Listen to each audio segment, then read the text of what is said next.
Okay, we talked about wave speed. Now it's time to get into some specifics about how waves act. And the first thing we're going to look at is something called boundary behavior. So how waves act when they get into boundaries. So a little bit of background here. As a wave travels through a medium, it will reach the end of the medium and encounter an obstacle. Or perhaps this obstacle is just another medium through which it could travel. So it's like a sound wave traveling through the air and then hitting water. Sometimes when you're underwater, you can hear sounds, right? And that's because it goes from the air to the water. So it's either changing mediums or encounters an obstacle. This behavior of this wave or pulse, when it reaches the end of the medium, we call that a boundary behavior. And there's a lot of things that can happen at the boundary. When we talk about a boundary, it's where two media or two mediums interact, right? And when that happens, something's going to happen to the energy, or the speed of the wave sometimes too. So we're going to look at a lot of different things that can happen, but this is boundary behavior where two mediums meet. So the first thing we're going to look at is reflection.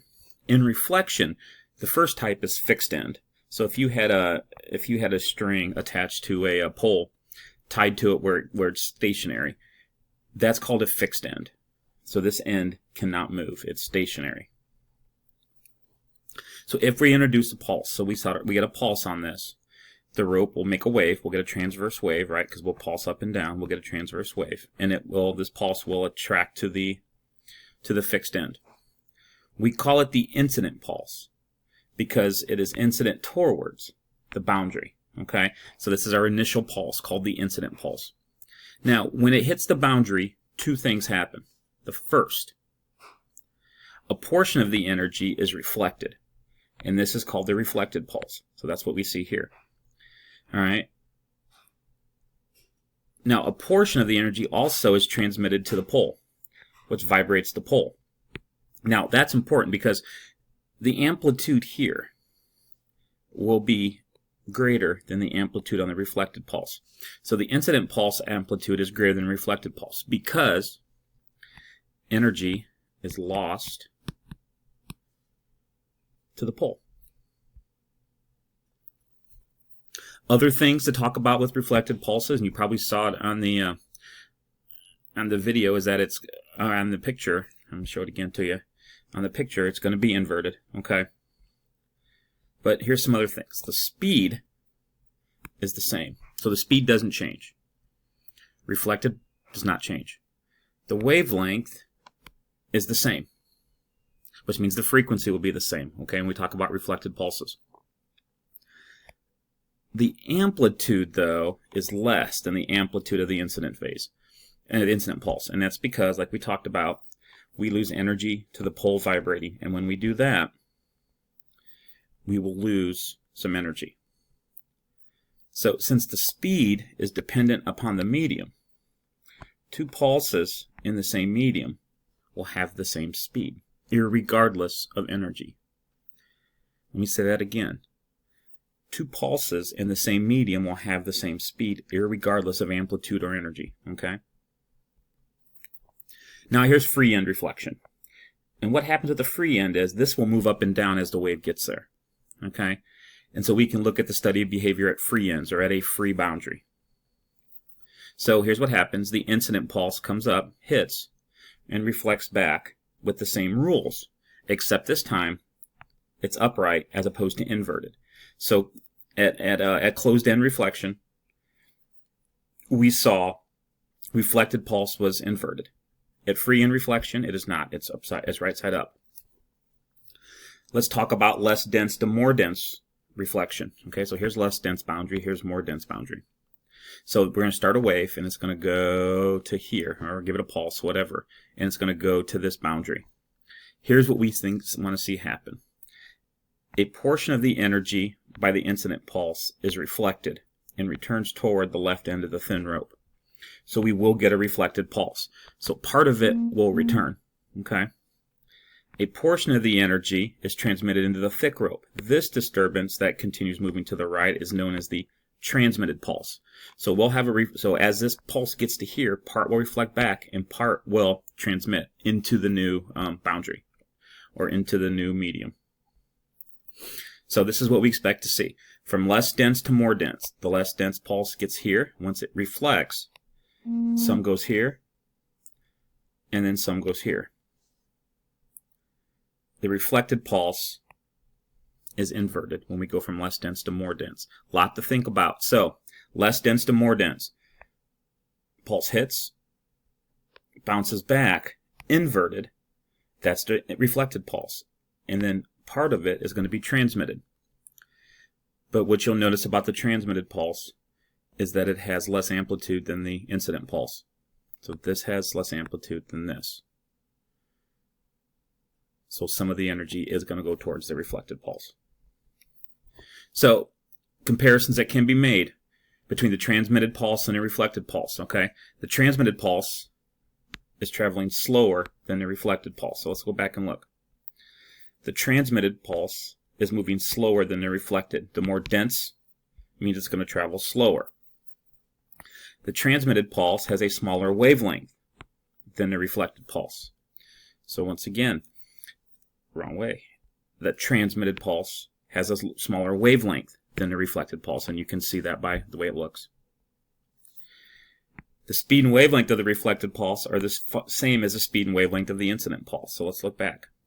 Reflected pulse and incident pulse are equal because they're in the same medium. When we go to a denser medium with a wave, so when a wave goes into a denser medium, it travels slower and it has a smaller wavelength. Okay? Now let's think about more dense to less dense, and I won't go with much as an explanation, but there's your incident pulse hits. You have a reflected pulse and a transmitted pulse. Okay? And you can see that there's no inversion. So that the reflected pulse stays up. This is from more dense to less dense. Here's some comparisons we can make there. The transmitted pulse is faster than the reflected pulse. So let's look back. The transmitted pulse is faster than the reflected pulse. It's going to go faster in the less dense medium. The transmitted pulse has a larger wavelength than the reflected pulse. So the transmitted pulse has a larger wavelength than the reflected pulse. Again, the less dense medium, larger wavelength. The speed and wavelength of the reflected pulse are the same as the speed and wavelength of the incident pulse, which is what we saw in the other. So the speed and wavelength of this one is the same as that of the reflected pulse, which is this one. Sorry, wrong button. Incident pulse and reflected pulse have the same speed and wavelength. What we see in the less dense, then, is that it will travel faster with a larger wavelength. So, here's some boundary behavior rules, I guess, or trying to break it down for you. Wave speed is always greatest the least dense the material, or the medium. Wavelength is always greatest at the least dense medium. The frequency is not altered by crossing a boundary. That's huge. I'm going to mark that for you. Frequency is not altered by crossing a boundary. It's the wavelength that changes. If wavelength increases and frequency stays constant, obviously the wave speed is going to be greater. The reflected pulse becomes inverted in a wave in a less dense rope towards a boundary with a more dense rope. So when you're going from less dense medium to more dense medium, the reflected pulse is inverted. And then lastly, the amplitude of the incident pulse is always greater than the amplitude of the reflected pulse because some energy is being lost as there's going to be another pulse going out away from the mediums meeting. So let's go through this really fast. You can pause this and see if you can answer these, but let's see if we can answer these ourselves once we get to them. Okay. So we have case 1, a pulse is more dense. And a more dense medium is traveling towards the boundary with a less dense medium. So more dense to less dense. The reflected pulse in medium 1 will or will not be inverted because it will not be inverted. Okay? Because a wave in a more dense medium headed towards a less dense medium. So more dense to less dense, reflected pulse is not inverted. The speed of the transmitted pulse will be greater than the speed of the incident pulse, because it's less dense. The speed of the reflected pulse will be the same as the incident pulse because it's in the same medium. The wavelength of the transmitted pulse, so the one that goes through here, will be greater than the wavelength of the incident pulse because it's less dense, greater wavelength. And the frequency of the transmitted pulse will be the same as the frequency of the incident pulse. Let's do another example. We have a pulse in a less dense medium. Okay, so it's less dense, is now traveling towards the boundary with the more dense. We're doing the opposite. So the reflected pulse in medium 1 will be inverted because we're going from less dense to more dense. Okay, so it will be inverted. The speed of the transmitted pulse will be less than because the medium is more dense. The speed of the reflected pulse will be the same as because it's in the same medium. The wavelength of the transmitted pulse will be less than because it's the speed's going down because of the change in medium. And the frequency, of course, will be the same as because frequency has not changed when we change mediums.